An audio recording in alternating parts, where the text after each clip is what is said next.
all our being as Christians. We know the story of the past, we're living it in the present, and it's in the future. And I was thinking about this the other night, and I picked up a book that was given to me to read on the plane, and it's a book about an Australian stand-up comic, Magda Savansky. In Australia we'll know her well, particularly in Victoria. We know Magda.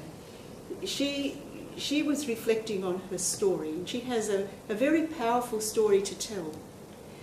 And one little line struck me. She said, "I want to tell you about my family story because it tells me who I am and who I can be."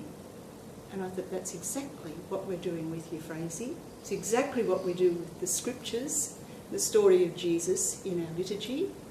We tell the story that happened in the past so that we can know who we are and who we can be. And that's what we're going to do with the story of Euphrasie.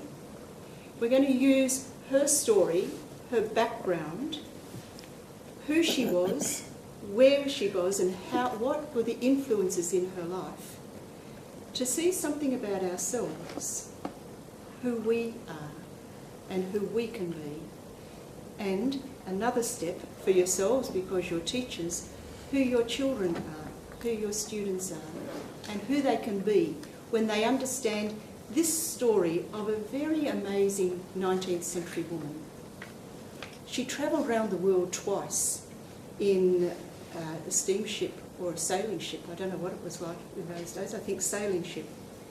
She was marooned on a Pacific island for 9 months because the ship got shipwrecked and it took 9 months for another boat to come.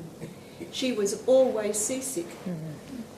She couldn't bear to stay in the cabin, so she was tied to a mast during a storm so she wouldn't fall off the boat. She travelled across the US by train. She had severe asthma and illness, and she stopped in the most wonderful place. And in my growing up, we used to read Wild West books. We used to read about cowboys and Indians, and the town Laramie jumped out of this book to me. She stayed for a week in Laramie with the Mercy Sisters, who had a convent there in 1872, 12 months after the railway went through across the United States. She is an amazing woman. She went to Chittagong. Can you imagine a Westerner in a religious habit arriving in Chittagong and setting up the first community? And we've got some sisters here from Chittagong, and they might share a little bit with that. So this is the kind of person we're talking about. She's not just an all-holy person. In fact, she was a very human person. She got very cross with people. She was quite demanding, but she had a great capacity to care for people.